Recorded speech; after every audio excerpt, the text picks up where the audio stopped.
Olá, boa noite, sejam bem-vindos. Oi, Mônica, oi, Bianca. Olá, Rubens, tudo bem? Quero agradecer vocês que estão entrando. A gente vai começar uma live muito bacana. Nosso convidado acabou de entrar, Rafael Livramento. Nós vamos falar hoje sobre escolhas profissionais. Já entrou aqui, deixa eu autorizar ele.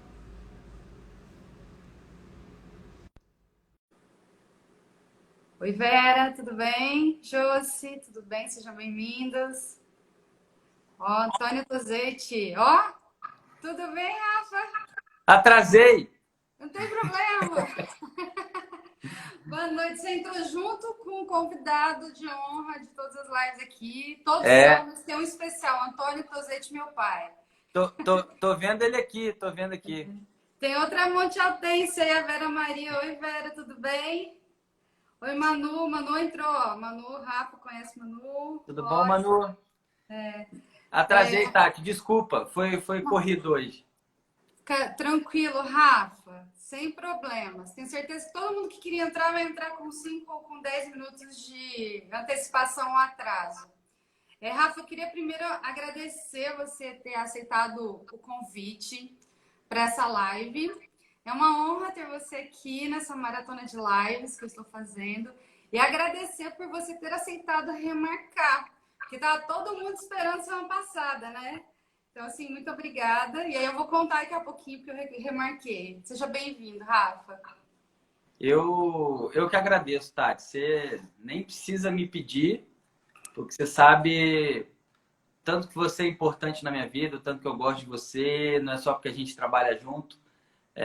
Quem tem o prazer de conhecer a Tati além home office ou além office, né? Além com escritório, consultório, eu não sei o nome que você dá, tá? Mas além trabalho, tá? Fora os treinamentos, sabe a pessoa maravilhosa que você é. Então, assim, eu tenho o prazer, além de trabalhar contigo, de ter você na minha vida como um todo, né? Com a amizade que a gente tem, a troca que a gente tem, o tanto que você já me ajudou, o tanto que eu também já pude te ajudar. Então, para mim é sempre um prazer. Gratidão, seja bem-vindo. Ó, vai fazer eu chorar já no começo da live, hein? Não vale. Ó quem entrou aí, ó. Thiago Bertolassi. Pessoal, seja bem-vindo. Então, queria primeiro pedir desculpa, pessoal que está entrando, muita gente esperando o Rafa de semana passada, eu fiquei doente. Estou em recuperação ainda, mas a gente tinha remarcado para hoje. Como o Rafa disse, quem me conhece nos bastidores sabe o quanto eu sou comprometida com o meu trabalho, né, com os meus clientes e com a minha agenda. Então, assim, ainda estou em recuperação, mas muito feliz de estar aqui e atendendo aí a agenda do Rafa, não iria remarcar de jeito nenhum. E estar aqui já é uma grande energia. A gente até esquece também a doentinha. Rafa, eu queria que você se apresentasse nas suas palavras.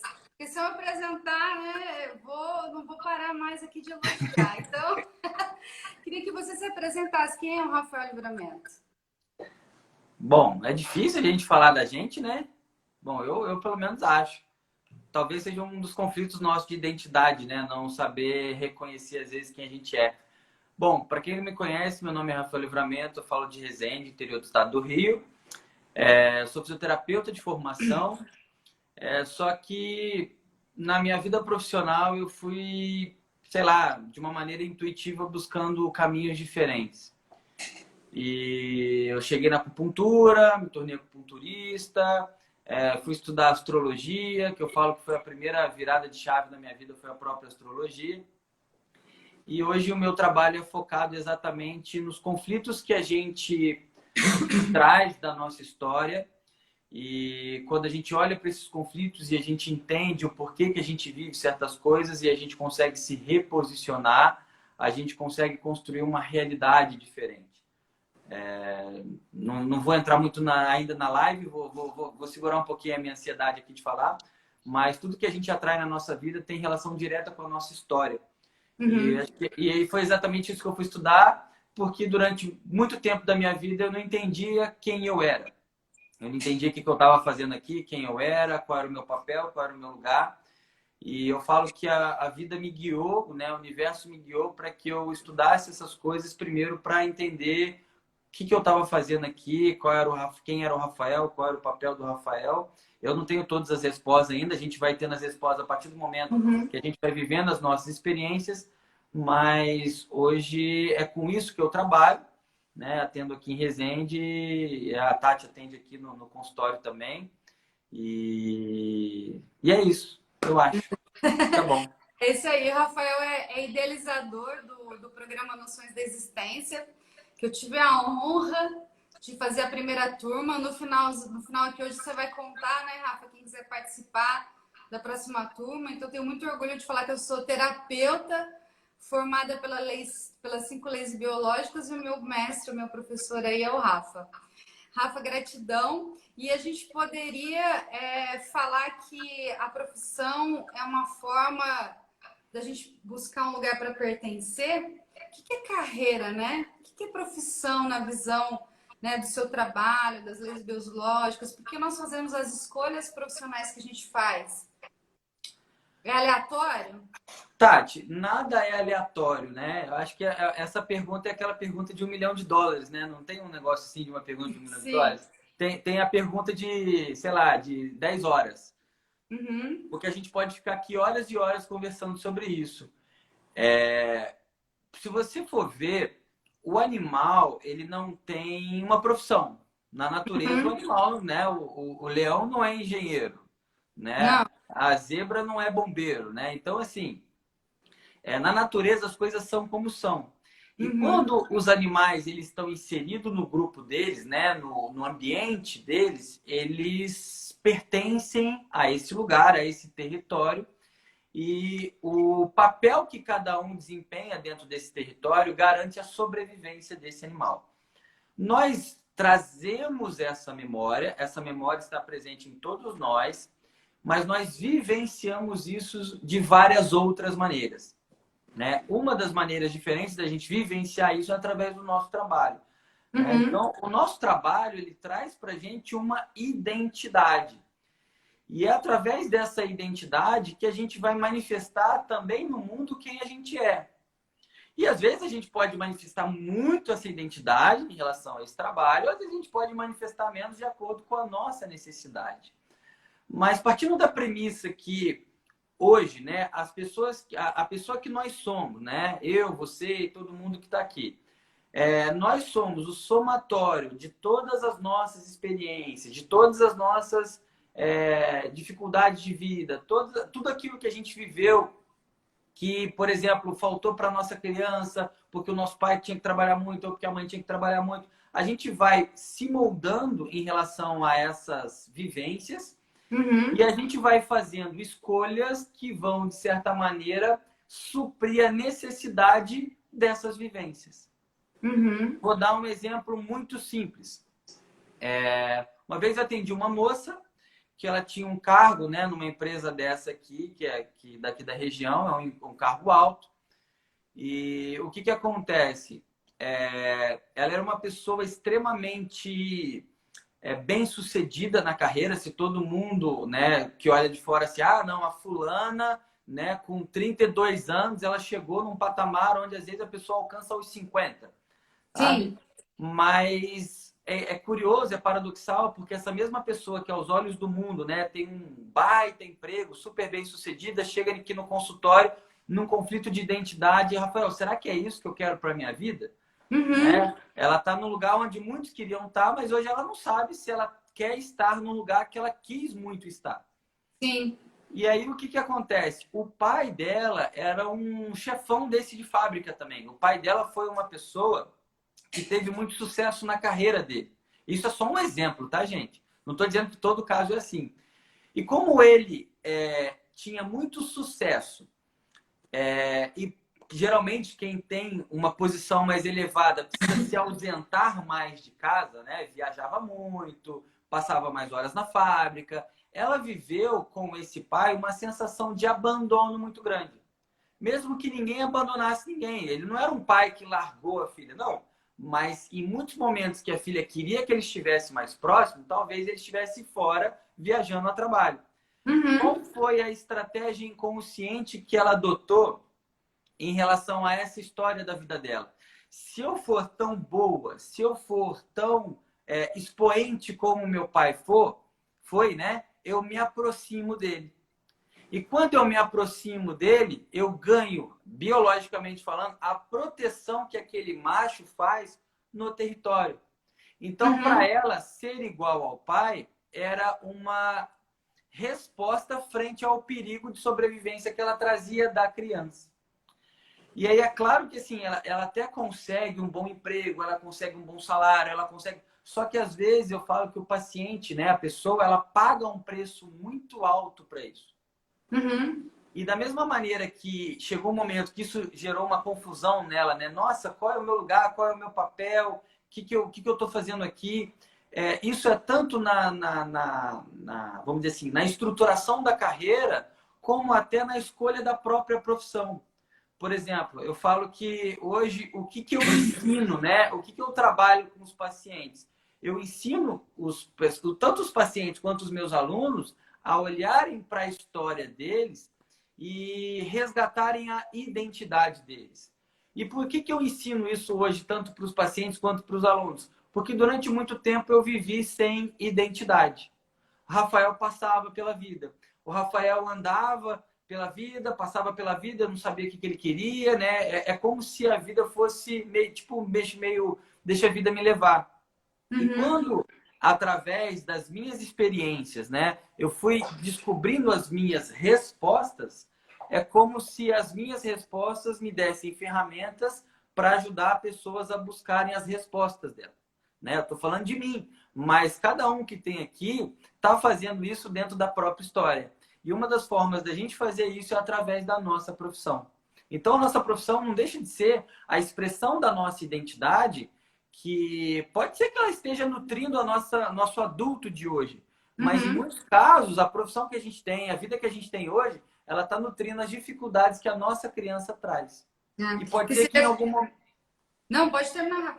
Não, eu ia falar que pode ser que em algum momento isso possa não fazer mais tanto sentido. Porque a criança já está nutrida. E aí o adulto se eu escolhi essa profissão porque ela nutria a minha criança, se eu evoluo na minha idade, mas isso aqui que nutria a minha criança não faz mais sentido. É hora, muitas vezes, da gente buscar outras coisas. É aí que, eu queria mudar de área, queria mudar de profissão, Uhum. queria fazer alguma outra coisa. É onde as pessoas, muitas vezes, vão buscar e vão te procurar para fazer uma Sim. transição de carreira. Sim, muitas pessoas chegam até mim depois, né, de passar às vezes por um processo de terapia, né, de passar por um processo de mudança ou por um processo de dor e, ok, as escolhas que eu fiz não faz mais sentido porque não conecta comigo, né? Então, a partir do momento que a gente se conecta com a nossa verdade, a gente começa a ver o que não está conectado, né? E muitas vezes a profissão é algo que a gente carrega por muito tempo ou deixa a vida levar. E aí, a hora que a gente começa a abraçar a nossa essência, a nossa verdade, fala, poxa, mas essa não é a carreira que conecta comigo, né? Com a minha missão, com o meu propósito. E aí é onde eu entro, né? Aí vem a minha parte. E até eu estava conversando com o Rafa outro dia, né? Conhecendo um pouco mais das leis biológicas, né? Eu sou aluna da primeira turma, né? Do Rafa. E, então, assim, o quanto as ferramentas das leis biológicas têm me ajudado, às vezes, na primeira sessão, entender um pouquinho da chave para trabalhar o processo ou uma pergunta que estimula a pessoa a ter essa sacada. É que nem você falou, é a pergunta de 1 milhão, né, que daria para gente ficar 1 hora aqui falando. E até minha segunda pergunta, Rafa, que eu preparei aqui, eu acho que você já respondeu, mas é importante a gente falar que muitas pessoas elas seguem a história da família, a história do clã, a história dos pais. Então é avô médico, pai médico, filho médico. Então eu sigo a história dos meus pais e isso interfere de alguma forma na minha escolha profissional. Não é a minha escolha, é a escolha, né? Talvez que o meu pai fez para mim. Então assim, você já falou da questão da gente fazer escolher uma profissão para ganhar admiração, né, dos nossos pais, ganhar carinho, atenção, respeito, mas também tem esse outro lado da história, né? Você acredita que os pais interferem nas nossas escolhas? A história dos pais interfere nas nossas escolhas? Na verdade, a história dos nossos pais interfere na nossa vida como um todo, tá? E quando eu falo isso, gente, por favor, tá? Eu não estou julgando ninguém e falando mal de ninguém. Muito pelo contrário. A nossa vida passa pela vida dos nossos pais. Então, é natural que a gente tenha heranças que estejam ligadas ao comportamento e às estratégias de sobrevivência que os nossos pais também adotaram, né? Vou dar um exemplo. Vamos supor que nesse exemplo que eu dei da menina, né, que trabalhava na empresa, vamos supor que o pai dela fosse médico, sabe? Uhum. Ou advogado, seja o que for. E ela poderia escolher uma profissão igual ao do pai para se manter leal a essa situação. Então, isso é comum? É comum. Isso tem mudado um pouco? Isso tem mudado um pouco. Hoje, as pessoas têm mais liberdade, pelo menos aparentemente, de escolher o caminho que elas estão seguindo. Mas enquanto a gente ainda não olha para a nossa história, Tati, a gente vai refletir isso de outra maneira. Por exemplo, o pai pode ser um engenheiro que trabalha, por exemplo, aqui na Volks, e você pode ser um médico. Mas, como o seu pai era o presidente da empresa, você luta com você mesmo que você tem que ser o presidente do hospital. Se Uhum. você for um médico que só dá o plantão, né? Quando eu falo só dá o plantão, que ele tem uma rotina diferente do presidente, isso que eu quero dizer, né? Não serve, entendeu? Então, assim, às vezes você pode até ter uma história diferente, mas o pano de fundo continua o mesmo. Então, é estar leal àquele clã, aquele pai, aquela mãe, exatamente com a noção de ser reconhecido e ter a sensação de pertencer àquele grupo, né? Ou você pode manifestar isso de várias outras formas, na escolha da profissão, na forma como você atua, né? Por exemplo, a minha mãe e o meu pai, a minha mãe sempre fez trabalho manual. E o meu pai, quando ficou desempregado lá atrás, a alternativa que ele encontrou foi fazer massagem, né? Então, meu pai se tornou massoterapeuta. E o que eu fui trabalhar? Eu fui trabalhar com as mãos. Foi Então, fazer assim, fisioterapia. exatamente, eu fui fazer fisioterapia. Então, percebe como na época que eu escolhi fisioterapia, eu não tinha essa no ar. Eu estou fazendo fisioterapia porque meu pai resolveu os problemas lá de casa quando ele foi fazer a massagem. Não, eu não pensei nisso, eu simplesmente fui fazer. Então, a gente acaba se dando conta dos movimentos que a gente faz muito tempo depois. Uhum. Mas, se a gente olhar, eles têm um encadeamento. Eu falo que o Uhum. meu trabalho hoje é ligar pontos, né? Pontos que aparentemente estão desconectados, mas que na verdade eles convergem e elucidam, né? Expressam muito da nossa própria história. Sim. E o Rafa, o significado das mudanças nesse contexto, né? Quando eu inicio uma carreira e me posiciono profissionalmente, mas depois de anos eu me sinto insatisfeito de novo, aí eu vou lá e mudo de novo. Como você vê essa questão das mudanças contínuas, né? Uma grande insatisfação, né? Porque a gente vê muitas pessoas que iniciam, né? Tem aquele boom de empolgação no início, daqui a pouquinho tá fazendo uma coisa diferente. Então, nunca consegue finalizar, nunca consegue terminar, tá sempre fazendo grandes mudanças. Na sua visão, né? Como que você vê esse contexto? Tem várias coisas que podem explicar isso, Tati. Como a gente fez no Landmark, e isso no Landmark para mim ficou bem marcado, que mudar é diferente de transformar. Por exemplo, você pode ter um problema com o chefe, e aquele problema com o chefe te deixa desmotivado. Aquele chefe não te reconhece. E aí Uhum. você, eu vou sair aqui, vou chutar o balde, vou arrumar um emprego em outro lugar. E aí você arruma um emprego em outro lugar, você passa a ter problema com outro chefe. E aí até o momento que no início pode ser legal, e aí depois você vai ter que mudar de novo, e aí você vai pipocando de emprego em emprego, sempre transferindo o problema que você tem de um chefe para outro. Tá? Vou responder a sua pergunta com esse exemplo. Mas o que é o chefe dentro daquele território? É uma hierarquia. Então, se Uhum. você teve um problema, por exemplo, na sua hierarquia, você pode levar pro trabalho aquela dificuldade, que pode ser tanto o pai quanto a mãe, né? Quando a gente nasce, o nosso pai e a nossa mãe, eles são as duas referências de hierarquia que a gente teve. Então, por Uhum. exemplo, eu já vi muita gente que tinha problema com o chefe mulher com problema com a mãe. E muito problema com o chefe homem com problema com o pai, tá? Isso não é uma regra, mas acontece. Ao passo que, se você, por exemplo, muda de emprego, mas não resolve o conflito na sua história, porque, na verdade, o que o chefe traz?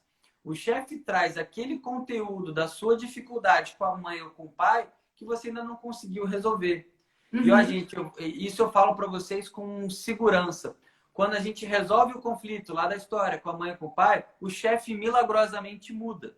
Vira um cara gente boa. Vira um cara gente boa, né? Por quê? Porque eu já olho ele com outros olhos, com outra percepção. E ele não precisa tentar me ensinar aquilo que eu já aprendi. Eu consigo até me desenvolver melhor no trabalho. Por quê? Porque agora eu estou vivenciando muito mais aquela minha identidade ali. Então, mudar é diferente de transformar. A gente tem que entender o que está por trás daquela dificuldade que a gente está, que está vindo à tona na nossa vida, né? Você falou de terminar, dificuldade de terminar. Às vezes a dificuldade de terminar e ter que ficar trocando de um para outro pode ser, por exemplo, um problema no parto. O que é o nosso parto? É o nosso primeiro projeto de início, meio e fim. Então, a gente tem uma concepção, uma gestação, que é o meio, e final, que é o parto. Então, se, por exemplo, uma pessoa é prematura, ela pode ter muita dificuldade de terminar as coisas na vida dela. Então, ela começa bem, ela começa empolgada, no meio é legal, mas chega um momento, agora tá meio chato, entendeu? Aí ela precisa começar de novo, vivenciar de novo, e ela não consegue fazer um ciclo. Porque o primeiro ciclo dela, que é o primeiro projeto dela, que é ela mesma, ele não se completou da maneira tradicional. Teve que antecipar, porque ir até o 9º mês possivelmente era um perigo à sobrevivência dela. E o cérebro guarda isso como uma onda fractal, que vai se repetindo na nossa vida. Você pode começar as coisas, ter muita empolgação para começar as coisas, não, mas agora eu não quero mais. Entendeu? Aí é sempre aquela energia do início e do meio, do final acaba não acontecendo. Então, tem várias explicações. A gente teria que ver onde isso se encaixa. Mas é claro que a gente também pode viver isso no nosso trabalho. Sim, e são sinais, né, Rafa? É a questão da autopercepção. Então, eu começar a me perceber, não procurar culpados, né? Então, é muito mais fácil culpar a empresa, culpar o chefe, do que olhar para a gente, porque muitas vezes, né, buscar na nossa história ou ressignificar algumas coisas dói, mas é libertador. Exatamente. É libertador, porque eu já tive clientes que tinham passado, pessoas que a gente chama, né, de ficar pulando de galho em galho, e não parava no trabalho. Então, a gente teve que fazer um trabalho de ressignificação muito grande, e ele falou assim, mas, opa, aí virou a chavinha, sou eu, não é as 5, 6 empresas ou 5, 6 chefes. Cara, e doeu. Olhar para dentro dói, mas é libertador, porque a gente começa a dar sentido, né, para a nossa história, dar significado e começa a fazer escolhas melhores também, né? E isso explica também, Tati, porque, vamos dizer assim, tudo isso é um terreno para uma fragilidade que vai se expressar aqui em cima. Então, vamos pegar um exemplo, né? Eu não sei exatamente como funciona o mundo corporativo. Mas vamos supor, né, a gente mora numa cidade aqui que tem indústrias automobilísticas, que são geralmente numa crise as primeiras que sofrem, né? Porque a galera não compra carro. E por que algumas pessoas são mandadas embora e outras não são mandadas embora? Tá? De uma maneira muito ampla, tá, gente? É claro que existem as especificidades, mas aquelas pessoas que são mandadas embora, de alguma forma, é como se elas tivessem dentro da história dela um terreno, uma fragilidade que justificasse isso. Um sentimento de desvalorização, um sentimento de, sei lá, de estar indo além ou aquém dos próprios limites, né? Às vezes alguém tem dificuldade de falar não. Então, ela precisa perder o emprego para aprender a encontrar os limites dela, o valor dela, a identidade dela. Ou, às vezes, é aquela pessoa que sempre chega atrasado, que está excedendo os limites e precisa perder para quê? Para perceber que ela está inserida num grupo, que se ela não cumprir as normas do grupo, ela vai ter que arcar com as consequências disso. Então, tem todo um pano de fundo. A gente não é atraído a nada à toa. A gente por exemplo, quantas pessoas fizeram engenharia e que trabalham de maneiras diversas dentro da engenharia, né? Sim. Quantas pessoas fizeram fisioterapia e trabalham de maneiras diversas dentro da fisioterapia? Por exemplo, os meus amigos que trabalhavam com CTI, uma coisa que eu odiava, assim, eu não conseguia estar dentro do hospital. Eles têm algo na história deles que justifica o fato deles estarem dentro de um CTI. E o Rafael tem algo na história dele que justifica o fato dele ir, por exemplo, estudar acupuntura. Não tem certo e errado, tem o que é para cada um, o que funciona para cada um.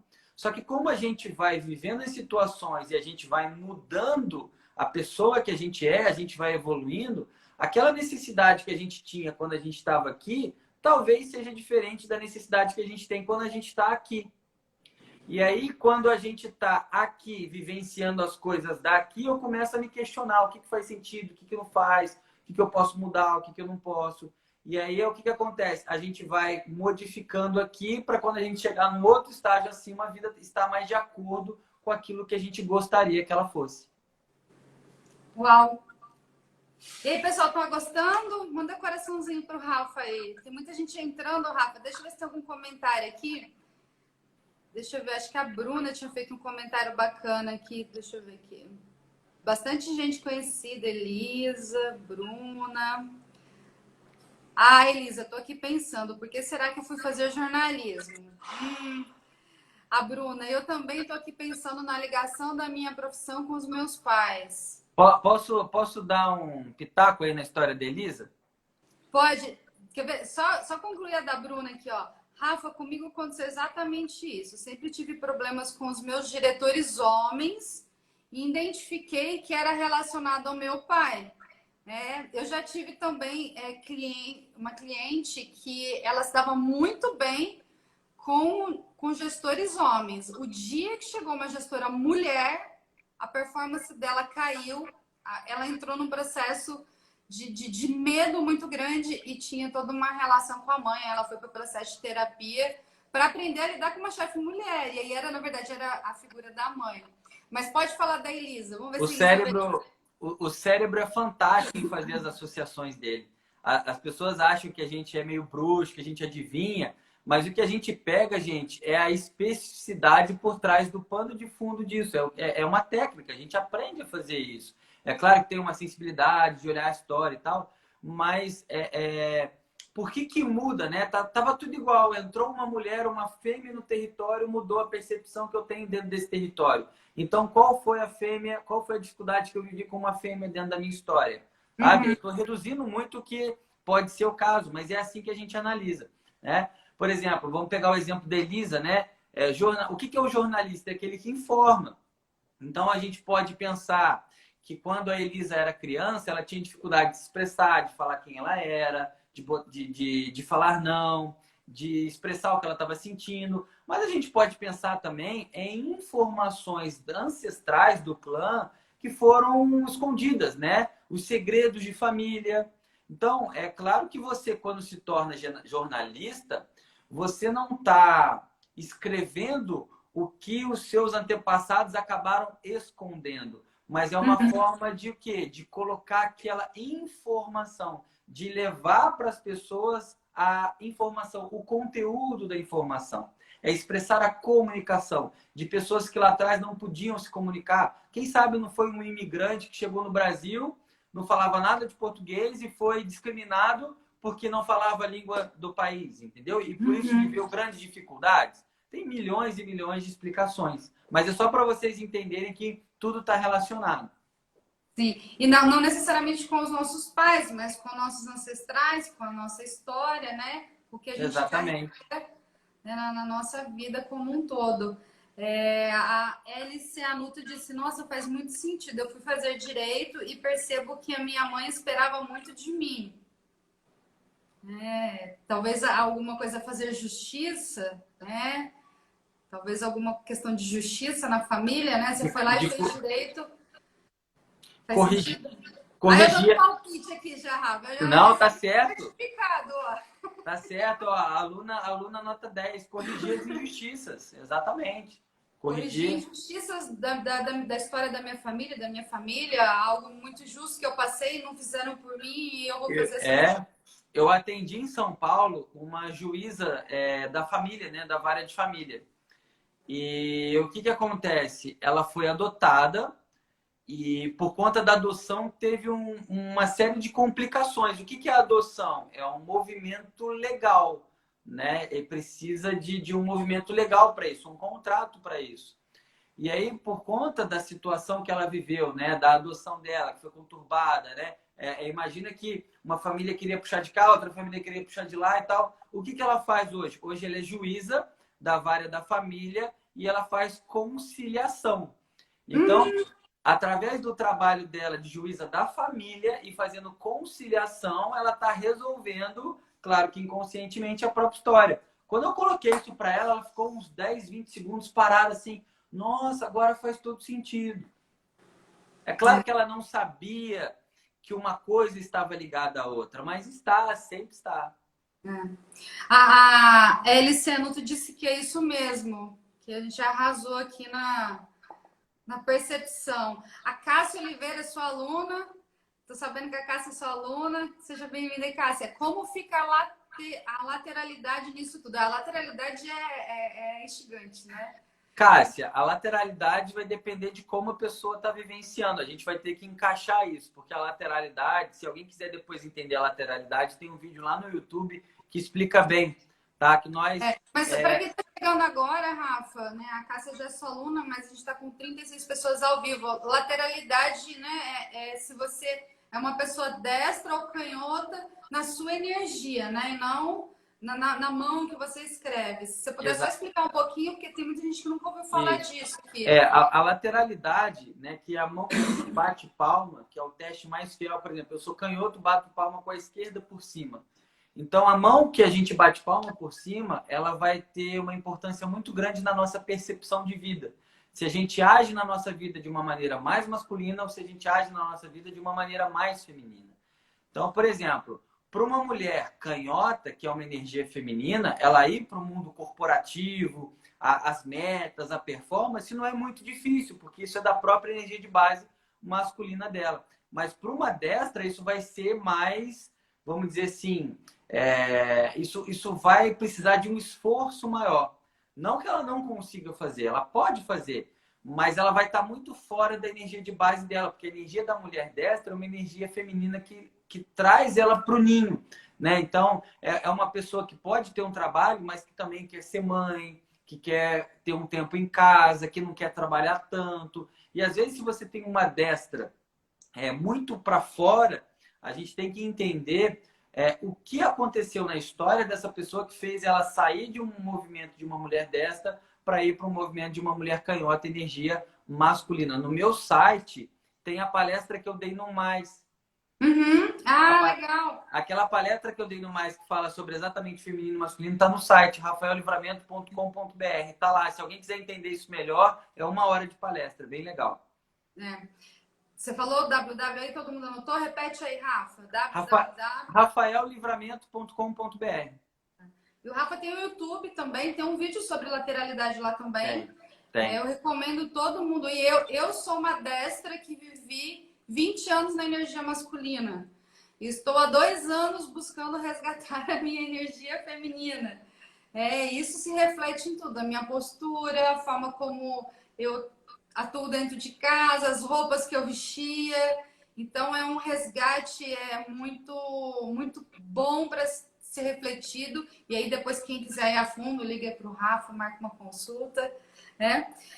Rafa, vamos falar um pouco dos performáticos, né? Tem a ver com a aluna aí, né? Com a tireoide.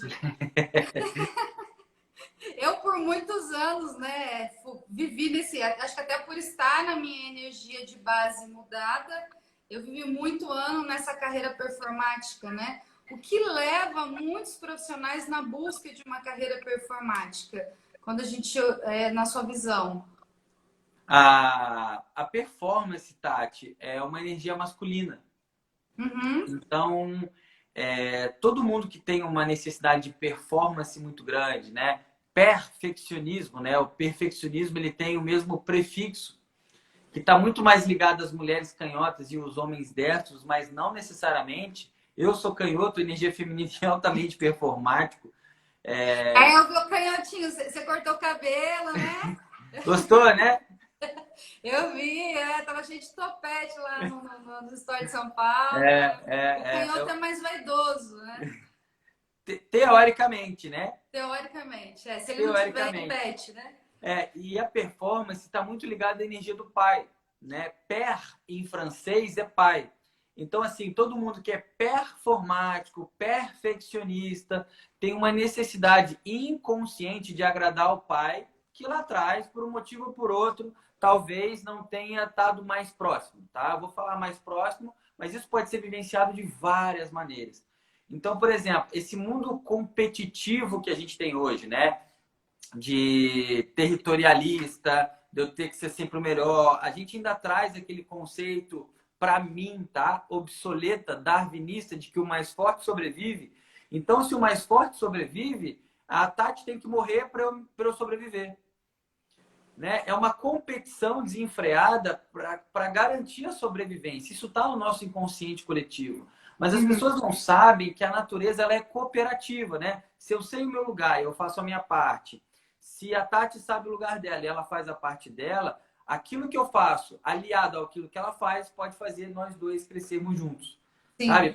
Parece uma coisa meio poliana, porque essa visão cooperativa, ela não se encaixa muito com esse mundo competitivo que a gente tem. Eu não estou dizendo que a competição em algum nível não possa ser saudável. Isso faz a gente melhorar, se aperfeiçoar, mas... Faz a gente se movimentar. Exatamente. Faz a gente movimento.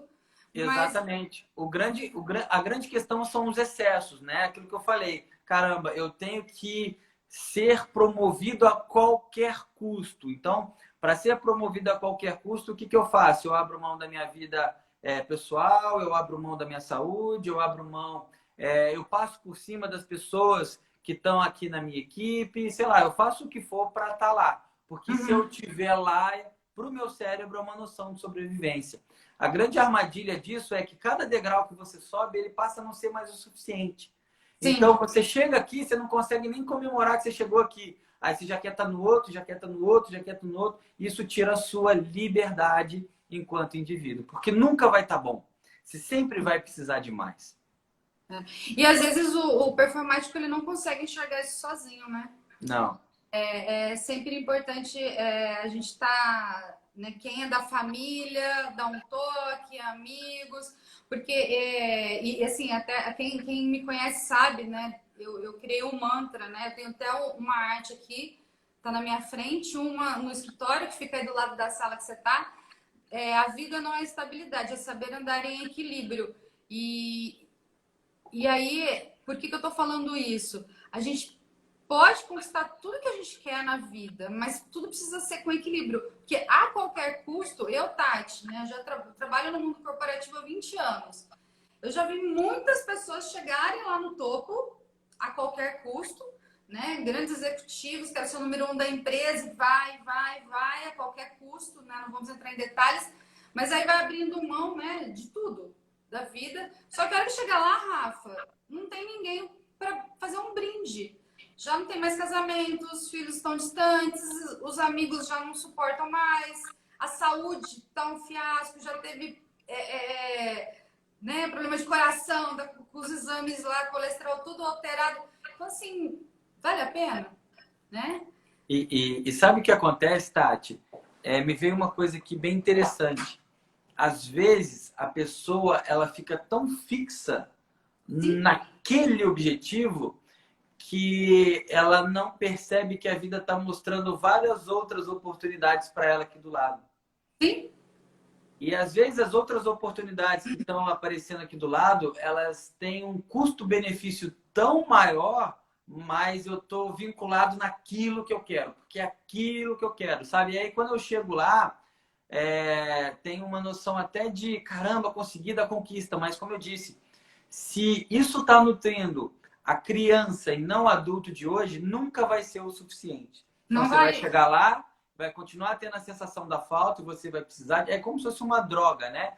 A droga é aquela que ela tem um limiar, você ingere talvez a quantidade de droga necessária, o seu corpo se adapta àquilo, daqui a pouco você precisa de mais, você precisa de mais, você precisa de mais, e nunca tem fim. Até o momento que aquilo é igual um castelo de carta, aquilo desaba. Né? Então é onde as pessoas começam a adoecer, elas começam a ter vários problemas, e os problemas que são criados a partir disso é exatamente para olhar para a própria história e mudar aquilo que precisa ser mudado. E tem que olhar, né, Rafa? Que a gente falou no começo. Às vezes dói olhar, mas é libertador, né? Esse caso que eu falei é um caso verídico. A pessoa realmente chegou onde ela queria, mas sozinha, não tinha ninguém nem para celebrar. E é triste de ver, porque a gente perde todos os outros pilares da nossa vida, né? E perde essa compensação que poderia ter sido uma pessoa, né, que poderia ter conquistado, mas de uma forma diferente. E ela não curtiu. A gente pode falar que é uma meta maníaca, Rafa? Uma meta num processo de mania, Sim? Com certeza. Uma boa aluna? A mania garante um lugar. A mania, é. Qual é o lugar que eu ganho sendo performático? Qual é o que isso me traz de segurança, né? de resolução sendo performático? Tá? Isso é um estado maníaco, sim. E muitas vezes, né, filhos que trabalham com os pais, né, e o filho super performático para quê? Porque o pai já talvez, né, pensando às vezes está numa empresa familiar, o pai já está lá no topo, aí vem as gerações, né, segunda geração, terceira geração. Então vem um monte de filho performático porque eu tenho que ser igual ao meu pai. Exato. E aí perde a referência da sua própria identidade. E entra naquele piloto automático, né, de ansiedade, de angústia, de agitação. E aí é onde começam a vir as doenças, né? Exatamente. Eu atendi uma vez um rapaz que trabalhava com o pai e o nome dele era Júnior. E aí você entende, né? Ele recebe o nome do pai. E ele não queria trabalhar na empresa do pai. Só que imagina, né? É o pai, é o macho alfa, tanto na empresa quanto em casa. Se ele recebe o nome de Júnior, ele recebe o nome do pai. Então, inconscientemente, ele tem que agradar esse pai. E ele era doido para fazer uma coisa totalmente diferente do que a empresa do pai fazia, mas ele não conseguia, porque o medo dele era desagradar o pai. E aí onde vem, né, o Rafa, né, que a gente falou lá no início das leis biológicas, quando eu não trato esse conflito, isso pode se transformar numa patologia, numa doença. Né? Exato. E Tati, uma coisa que é legal também, que a gente pode falar, agora eu vou trazer um pouquinho da astrologia. Porque a casa do trabalho na astrologia é a casa 6. E a casa 6 é a casa da nossa rotina. E também a casa da nossa saúde. Então, se a gente não trabalha em alguma coisa que nos dá prazer, né? Nos dá prazer de fazer todo dia, né? Da gente levantar, usar aquilo como uma rotina, em algum momento a gente vai adoecer. Tá? Não estou dizendo que a gente tenha que estar bem o tempo todo. São coisas diferentes. Tá? Tem dia que às vezes eu acordo e falo assim, nossa, às vezes eu tô cansado, às vezes eu queria não ter paciente hoje para poder descansar um pouco mais, mas como tem agenda para cumprir, eu venho, né? O dia que eu preciso desmarcar, eu desmarco e não venho. É o que a gente faz. A gente não precisa estar bem sempre, mas quando eu venho feliz. Eu venho sabendo que aquilo que eu faço pode ajudar aquela pessoa que me procura, né? Mas quando a pessoa vivencia, né, e vive algo que para ela rotineiramente não traz satisfação, não traz prazer, em algum momento ela vai adoecer. Então, trabalho e saúde, eles andam juntos, porque na astrologia eles estão no mesmo lugar. Uau! Profundo. Vou fazer a live parte 2, Rafa? Podemos. O Expedito disse aqui, ó, por muito tempo almejei um patamar que hoje não me traz a paz que eu busco. Os caminhos se cruzaram. Que bom que você teve essa clareza, né, Expedito? Seja bem-vindo, Expedito. Expedito é um amigo que eu fiz online, através das lives, e a gente marcou um café quando passar a quarentena. Legal. Seja bem-vindo, Expedito, pai do Pedro. Expedito faz um trabalho muito bonito também lá no Instagram dele. Rafa, por incrível que pareça, tá quase faltando 10 minutos. Eu quero no final que você fale um pouquinho do seu curso, que, né, que é transformador, quem quiser participar das próximas turmas. Mas eu queria falar um pouco daquelas profissões que cuida, né? Aquelas profissões que protegem, aquelas profissões que se arriscam para salvar a vida de outras pessoas. Isso tem correlação com os nossos conflitos? Sim. Se a gente Por pensar exemplo, num bombeiro, um policial, um médico. por exemplo, você pode se tornar um médico se na história da sua família as pessoas morriam de doenças, né? Ah, é claro que na família de todo mundo as pessoas morrem de doenças, mas para algumas pessoas talvez isso seja mais difícil. Ou uma pessoa que morreu porque não teve acesso a uma assistência médica, por exemplo, né? Um enfermeiro, um fisioterapeuta, né? O fisioterapeuta, a gente fala muito da questão dos conflitos de separação. Um massoterapeuta, né? O que o massoterapeuta faz? Ele toca nas pessoas. Então, quando eu tenho contato, eu posso estar inconsciente resolvendo conflitos de desvalorização na minha história. Né? Por exemplo, eu vou me tornar policial, vou me tornar bombeiro, vou me tornar militar. Né? A gente está aqui na cidade dos militares, a gente pode procurar situações na história do pai. Né? Então, o que é o militar, o bombeiro, o policial? É aquele que tem a função de proteger. Na biologia, quem tem a função de proteção é o pai, né? É o leão, é o macho que ronda o território, protege esse território para que o ninho que está no interior desse território consiga se desenvolver bem com a fêmea e com a cria. Que mais? A gente já falou da Elisa, né? Brincou da história da Elisa, mas jornalista, banca de jornal, escritores, poetas, né? São pessoas que Teve alguém aqui teve alguém que perguntou, né? Por que será que eu escolhi ser professora? Eu já olho que ela tá lá em cima, né? Os professores, olha que interessante, os professores eles trazem da história deles desvalorização intelectual. Eu já contei isso em várias lives aqui, que hoje eu dou aula, né? Só que quando eu era criança, eu não entrava na sala de aula. Eu estava no Santa Ângela aqui e eu ficava rodando pneu no pátio do colégio. E aí eu fico me perguntando o que eu não vivi na sala de aula para não entrar na sala e preferir ficar no pátio, né? Então, será que ali eu sofri um bullying? Ou um professor foi um pouco mais enérgico e eu fiquei com medo? Sei lá, eu estou sendo hipotético aqui. Mas, no fundo, é o medo de vivenciar o estudo. E hoje eu dou aula, né? Hoje eu faço live, dou aula. Então, percebe como a gente vai corrigindo? Então, tudo depende, por exemplo, do estilo de professor. Por exemplo, professor de criança pode estar ligado à situação de dificuldades que você viveu enquanto criança. Já vi professores de geografia que tinham dificuldade de saber a que lugar eles pertenciam, né? Não é só uma noção de identidade, mas de localização dentro da própria vida. É para lá, para cá, né? A geografia, uma das coisas que a gente estuda na geografia é a posição, a localização das coisas.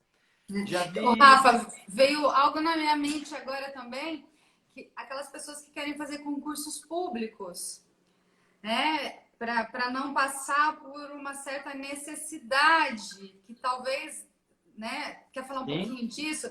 A gente tem também aqui na cidade muitas pessoas que prestam concurso público, né? Até em algumas empresas, etc.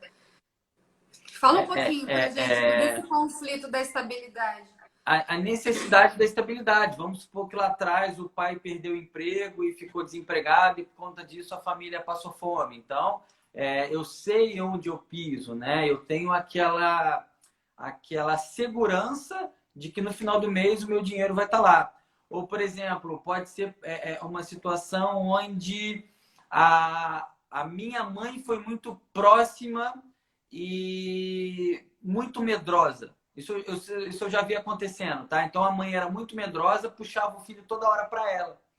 Então, o que a pessoa foi buscar? Uma mãe que nutrisse.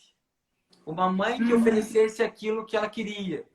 Entendeu? É claro que são histórias diversas, tá, pessoal? Não peguem isso como uma receita de bolo. É a história de cada um. No caso dessa pessoa, era isso. Então, né, a gente sempre fala, né? A prefeitura é uma mãe. Trabalhar no funcionalismo público é uma mãe, sabe? Porque, no fundo, pode estar ligado também a uma história da mãe que nutria e que fosse assim, como se fosse assim, ó, o mundo é muito perigoso para você ir. Então, o que é o mundo autônomo? O mundo autônomo é o mundo de se arriscar. é eu confiar que eu me arriscando eu vou ter resultado, sabe? É claro que eu estou sendo muito simplório na explanação, mas pode, isso eu já vi acontecer, mas não é só isso, tá? Então tem toda uma noção de estabilidade, segurança, saber que não vai faltar, etc, etc. A Fernanda disse que tem como estender a live para mais algumas horas, adorando esse tema. É fenomenal. A Nath aí, Nath, tudo bem, lindona? Nath, Fê. A Bruna, quem trabalha com RH, vai virar uma consultoria. Ô, Bruna, essa eu também quero saber. Vamos lá, Rafa. Quem trabalha com recursos humanos?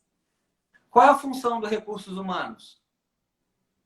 Tá, tem várias, mas a contribuir com o desenvolvimento do ser humano e prezar pelos direitos dele dentro da empresa, né? Então a gente cuida da parte de benefícios, de desenvolvimento, da integridade, da saúde. Então a gente cuida das pessoas. O recursos humanos é aquele que dá um lugar para os funcionários dentro da empresa. Então, é toda a nossa questão de, não só isso, tá, gente? Mas é toda a nossa questão de pertencimento, de lugar, de ser útil, de ajudar. Por que a gente ajuda o grupo? Porque quanto mais eu ajudo o grupo, mais esse grupo fica coeso e mais chance de sobrevivência eu tenho. Então, assim, é exatamente essa nossa noção de pertencimento. Então, se você trabalha nos recursos humanos, mas você cuida do salário. Então, você tem a noção de pertencimento, mas também tem o medo de faltar, tem os conflitos de líquido envolvido aí, o medo da falta, entende? Sim. Então, a gente também não cai em qualquer lugar à toa. Tudo tem relação com a nossa história. E ó, tem um monte de gente de RH aí, ó, Gisele Tozetti, Nath, Fernanda, Bruna, todo mundo se identificando, né? Falo que o RH são os grandes cuidadores, né? Elas vão me matar, mas são os grandes desvalorizados, né, Rafa? Assim como os terapeutas, os coaches, né? São grandes desvalorizados. E a gente vai buscar a valorização, valorizar a gente e o outro. Faz sentido, professor? Claro, claro. Qual é a função do coaching? É ajudar a pessoa a encontrar um projeto, um caminho. Ela ajuda a gente a encontrar um projeto, um caminho, por quê? Porque na sua história você já se sentiu muito perdida no seu próprio caminho, né? É o nosso conflito de suprarrenal. Tem uma live da suprarrenal no IGTV se alguém quiser assistir. Então, quando você vivencia, né, no seu caso, os seus conflitos de direção de vida, você, quando acha as suas respostas, você passa a ajudar as pessoas na direção de vida delas. Porque as pessoas que te procuram, todas elas têm conflito de suprarrenal. Porque senão elas não te procurariam, senão elas já saberiam o caminho que elas seguiriam, né? E elas encontram uma coach que fez direito, gestão de RH, trabalhou no mundo corporativo como destra e agora se formou em terapia. Então, a gente só leva o paciente onde a gente já foi, porque é onde a gente já foi, né? É a espiral. Rafa, queria que o pessoal tá adorando a sua live, mas a nossa live aí, mas eu falo que é a sua, que o convidado aqui que traz o assunto, eu só instigo. Então, a sua live, quem quiser ter interesse em fazer o seu próximo curso, se aprofundar nas leis biológicas, ou para si, ou para atuar como profissional, conta aí pra gente como que faz a inscrição, onde te acha, onde tem link. Tati, a próxima turma começa sábado, né? Inclusive o Noções da Existência, gente. Uma das madrinhas do curso é a Tati, tá? A Tati me ajudou a desenvolver o curso, a formular o curso durante todo o meu processo de coach. Eu também tenho conflitos de suprarrenais. Para deixar a coach orgulhosa, conta para eles qual é o seu propósito. Qual é o meu propósito? Tá na minha bio. Ele fica com vergonha, ele morre de vergonha de chamar Doral. É ajudar as pessoas. Mas... Aqui, ó. Minha missão é ser útil para a humanidade através do meu trabalho, contribuindo com muitas pessoas na libertação das suas dores, dos seus medos e dos seus traumas. Como aluna do Noções de Existência, ele cumpre muito bem essa missão e como paciente também. Vamos lá, Rafa, vou falar, deixar você parar de passar vergonha. Conta aí. Então, gente, para quem desejar conhecer o curso, estudar, né, tudo isso que eu falo aqui é o que a gente ensina no curso. A próxima turma começa nesse próximo sábado. Vão ser 5 finais de semana, sábado e domingo. de setembro a janeiro e o módulo final presencial em São Paulo em fevereiro. Ontem eu iniciei a turma Europa, né? Os alunos que eu tô ministrando o curso também para os alunos na Europa, então tem gente da Itália, França, Alemanha. Se alguém, né, se essa live chegar na Europa, se alguém tiver interesse também, tem turma para quem mora lá. E se você desejar informações sobre o curso, valores, datas, ou o que o curso pode trazer para você, no Linktree da minha bio tem um link que você clica e está lá, informações sobre o curso Noções da Existência.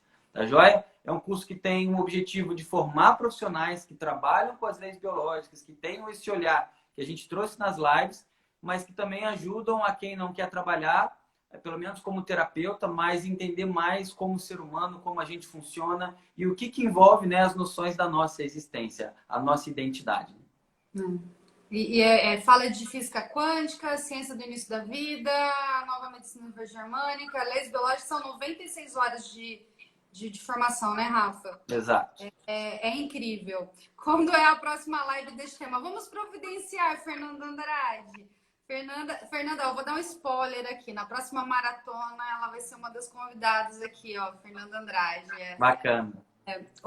Antes da gente encerrar, pessoal, se alguém tiver alguma pergunta, acho que a gente tem 5 minutinhos ainda, dá tempo. Eu também estou lançando uma série de workshops. Eu tenho muitas pessoas me procurando nesse momento que a gente está vivendo, né, para fazer revisão de currículo, pessoas querendo aprender a trabalhar no LinkedIn, pessoas querendo aprender a fazer simulação, a trabalhar a timidez na entrevista de emprego, a ser mais assertivo na entrevista de emprego. Eu tenho uma consultoria onde eu abordo esses 3 temas, que é currículo, LinkedIn e simulação de entrevista, mas nem todo mundo pode fazer a consultoria individual, presencial. Então, eu vou lançar esses workshops individuais e em grupo, num preço super especial, e vão acontecer aos sábados. Então, a partir da próxima semana, eu já vou começar a soltar as datas. Então, se você tiver interesse em querer fazer só o workshop de currículo, pode, só o workshop de LinkedIn pode, e só o workshop de entrevista de emprego, né? Como me preparar e ter sucesso na entrevista de emprego também pode. E quem quiser fazer os 3 vai ser super bem-vindo. E nesse meio todo, a Tati vai estar, né, como sempre, ajudando aí, querendo entregar mais, e vai acabar virando aí grupos de mentoria esses workshops. Então, se você tiver interesse, ainda não tem um link, mas lá no Linktree, na minha bio, tem lá uma mensagem, participe do meu grupo VIP. Pode mandar uma mensagem lá, ou manda uma mensagem para o meu WhatsApp, que tem lá, que eu já coloco você na lista de espera, e assim que sair o link do treinamento, eu já te passo em primeira mão, tá bom? Que super indicou. Obrigada, Fernanda. Eu vi que você estava aí desde o começo. Adorei te ver aqui, Fernando. Super indica. E eu também, super indico. Super indica. Então tá bom. Rafa, vamos ver se tem alguma pergunta, senão eu já vou te liberar, porque o Rafa tá numa maratona de 2 lives seguidas. Bom, live, vamos ver se tem não. Então, coraçõezinhos pro Rafa. Rafa, gratidão por sua disponibilidade, por sua generosidade, por sua entrega. E assim que a gente puder, a gente faz a parte 2 aí, que eu acho que o pessoal gostou bastante. Sigam o Rafa no YouTube, sigam o Rafa no Instagram, que tem muito conteúdo gratuito lá, porque ele é muito generoso. Um beijo. Beijo. Obrigado, Tati. Gratidão. Tchau, pessoal. Tchau. Boa noite. Tchau, tchau.